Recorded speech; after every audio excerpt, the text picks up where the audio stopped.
Until very recently, the only thing I knew about Lana Del Rey was that she was the quote-unquote mother of sad girl core. And she posted something controversial on X back in 2020, calling out the likes of Beyonce, Doja Cat, and Ariana, whom she collaborated with just the previous year. Question for the culture. Now that Doja Cat, Ariana, Camila, Cardi B, Kalani, and Nicki Minaj, and Beyonce have had number ones with songs about being sexy, wearing no clothes, fricking, cheating, etc., can I please go back to singing about being embodied, feeling beautiful by being in love even if the relationship is not perfect, or dancing for money, or whatever I want, without being crucified or saying that I'm glamorizing abuse? Okay. Which brings me to the only songs of hers that I was familiar with. Summertime Sadness, Once Upon a Dream from Maleficent, Don't Call Me Angel, the song she made with Ariana and Miley for Charlie's Angels, and Radio.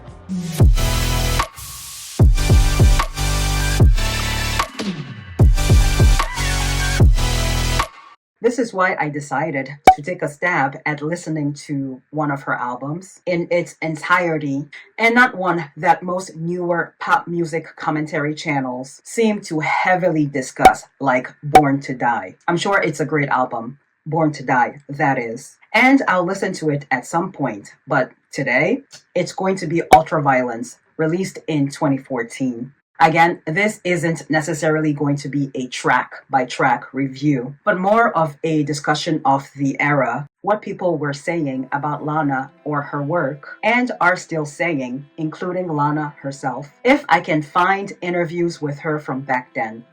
That being said, what was I even doing back in 2014? Ah yes, I was outside.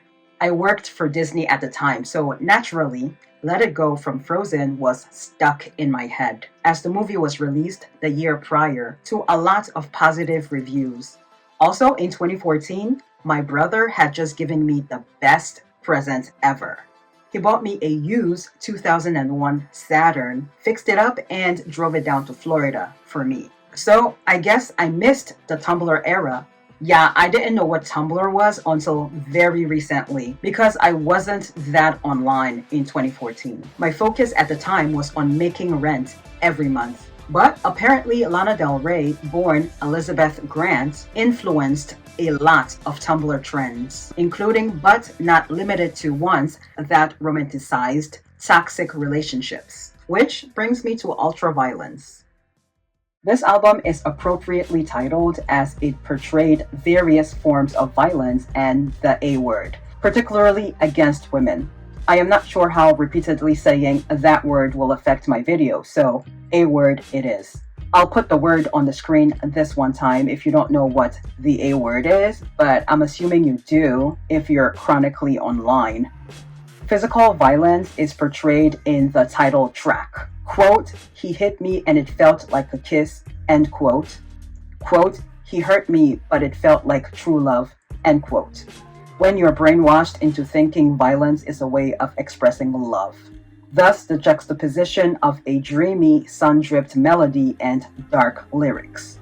Jim sounds like an older guy too, from the lyrics, quote unquote, he raised me up. Those lyrics could also mean that he resuscitated her after nearly unaliving her. There's equally verbal violence portrayed. Calling someone poison ivy or deadly nightshade? That's not a compliment in my opinion.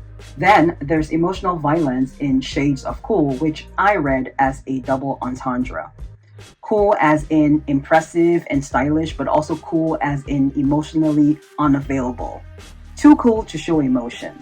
And for me, I just associate the word quote-unquote shades with 50 Shades of Grey, which portrays a toxic relationship. In my opinion, Money, Power, Glory is a commentary on capitalism and greed. The Hallelujah part was just giving televangelists.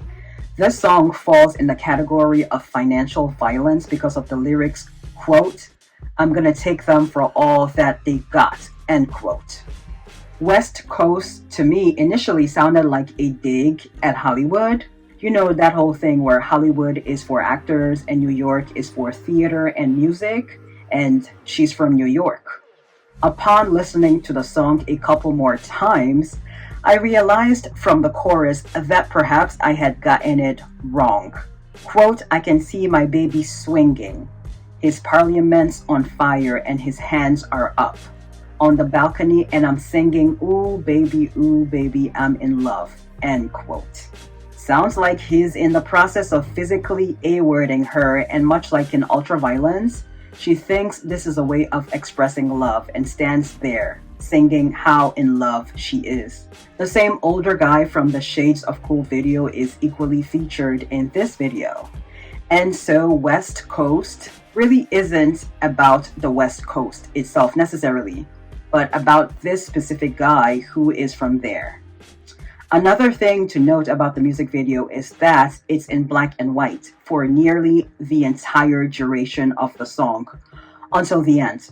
This might be a stretch, but perhaps not so much, as Addison Rae has performed with Lana and sung her praises, and the two are kind of friendly.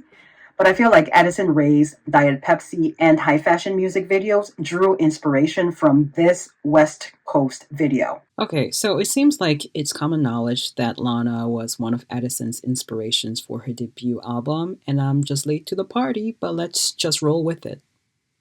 The Diet Pepsi music video is in black and white for nearly the entire video, and then some color towards the end. And then, in the high fashion music video, Addison sets a field on fire, which matches the ending of the West Coast music video. By the way, I reviewed Addison's debut album if you want to check it out.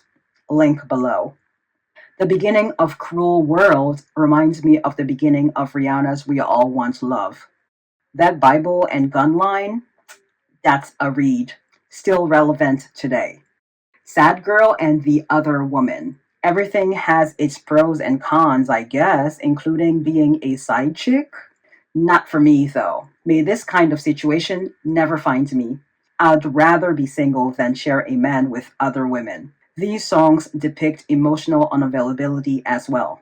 Pretty When You Cry intro is reminiscent of Hotel California. The lyrics quote, I'll wait for you, babe. That's all I do, babe. Don't come through, babe. You never do. End quote. Parallels Taylor's lyrics in New Romantics, quote, please take my hand and please take me dancing and please leave me stranded. It's so romantic. End quote. My way up to the top. The first 3 seconds of the track sound like that of JENNIE'S Start a War. I wonder if Lana was Jennie's inspiration for that track, because that song is giving a combo of Lana and SZA. Since we are on the topic of Jennie from Blackpink, I also reviewed her debut album Ruby if you want to check it out. It's linked below. If I listened to Ultraviolence back in 2014, I 100% would have also said she was glamorizing the A word.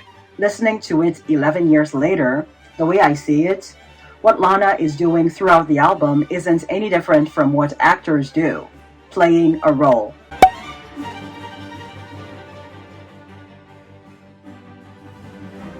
Telling other people's stories, but in first person. Especially with her old Hollywood glam 1950s aesthetic.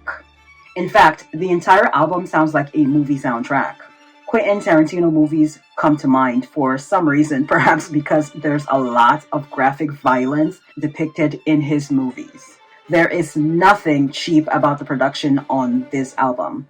Lana's giving us well-composed 4, 5, and even 6-minute tracks. I get the hype, and I can understand her appeal, but not the obsession. In other words, I can appreciate and enjoy someone's art without necessarily being a fan. Like, I see you and what you're conveying with your art, but you're not my cup of tea. And that's how I feel about Lana. This album is excellent, but I don't understand why she hasn't gotten a Grammy till date. Well, maybe I do. There are rules in this industry, and she's likely not quote-unquote following them. Just my opinion, because why else will she be snubbed over and over again when she makes quality music? Anyhow, despite my appreciation for her art, I am not on her Instagram stalking her, seeing what she's up to. I'm actually not stalking anyone on Instagram unless I need info for a video. Speaking of videos, if you enjoyed this one, be sure to interact with it, give it a thumbs up, comment. It really helps YouTube push my videos out to more people, which makes this worthwhile. Otherwise, I feel like I'm talking to myself. And if you don't want to miss my next video, hit the notification bell. And in the meantime, watch this video next.